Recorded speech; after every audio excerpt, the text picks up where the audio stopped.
come with me.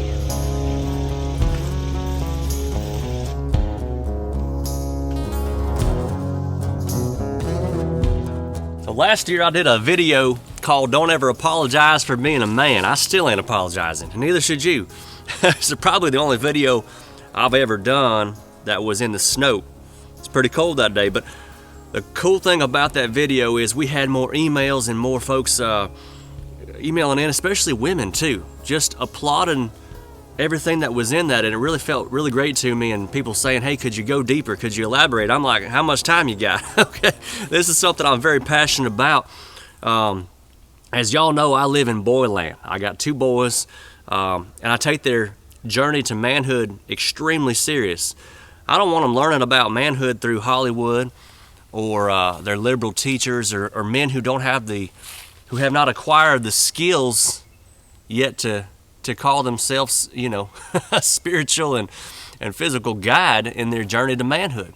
The reason I think Hank Jr.'s song, Country Boy Can't Survive, resonates so much with us is because as Americans, we started out, think about how we started out. We started out as trappers and hunters and fishermen, and those skills were passed down to our boys.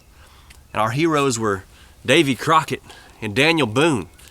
And the Industrial Revolution came along, and the boys all took jobs in factories. All of a sudden, they're making stuff, and their dads were not passing down those outdoor skills that they used to back in previous generations. That you got watered down. I remember stories of my granddad and some of his friends in his generation. They would tell us, and just hearing this, and some of you really young folks, this might blow your mind, but they took shotguns to school. A lot of you older fellas, you probably did as well. They took shotguns to school, and with the hopes of maybe shooting a pheasant on the way home, a duck, a squirrel, a rabbit, something that could provide meals for their family later on that day. It's like we tell our boys these days, the world is a scary place, so Daddy's just going to pave the way for you. When we should be telling our boys, the world is absolutely a terrifying place. So I need to count on you. Give them little stuff from a very, very early age and say, I need to count on you to get that done. The pride they're going to feel when they get it done, there's no replacing it, y'all. It's incredible. One day their wives are going to be counting on them, aren't they? For a whole lot more than just finances. Now, right out here, this past weekend, I took my 2 boys, my brother-in-law and my nephew, to hunt camp. My 12-year-old Sam and I sat up here in the honey hole blind, and Wyatt, my 11-year-old, guided my brother-in-law and my nephew way back to the very back of the property. It's a 35-minute walk. Now, it was a new moon outside. You couldn't see your hand in front of your face. And it was the blackest night I'd probably ever seen in my entire life. But it's a 36, 37-minute walk just to get back there if you're making a pretty good pace.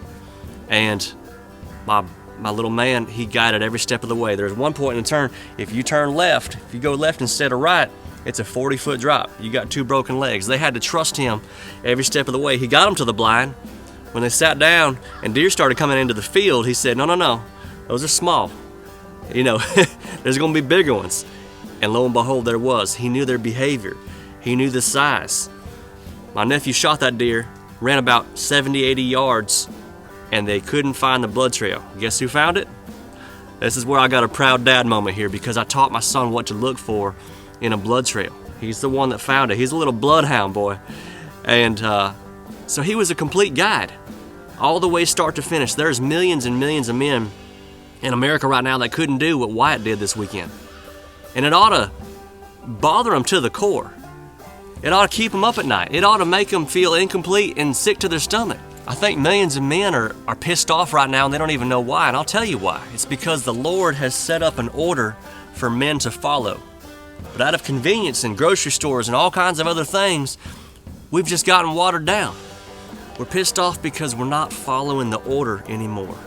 Because modern times doesn't let you unless you fight for it. It's not going to be handed to you. You've got to go out in the woods and fight for it. Even if it's just camping, even if it's little stuff. If you don't live out here in a place like I live, you can find it, I promise you. But you're going to have to fight for it. What I notice is a lot of guys will watch videos online and they think they're experts. What they turn into is an internet expert. That don't mean diddly squat unless you come out here and you do it for real.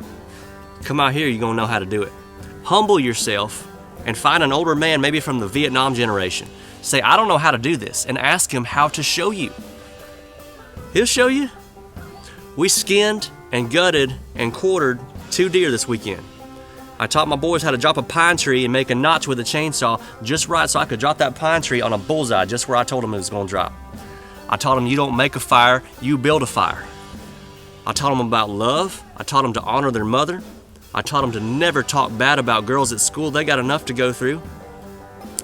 Worrying about are they pretty enough and all that kind of stuff. It's a lot of pressure being a little girl right now these days for whole different reasons. I called out their BS where I saw it, and I called out their successes 10 times harder and louder. And I encouraged them. I told them I believe in them and that there's nothing they can't do. And that I'm going to be right here for them as long as God gives me breath in my lungs. What a world it could be if we really held manhood in the same esteem that the pioneers did. The way of living is not lost, y'all, but a lot of men are. And part of being a real man is not being a loner and being the only one who knows how to do cool stuff to impress your friends. Part of being a real man is knowing how to do that stuff and passing it on to the younger generation who needs to learn how to do it.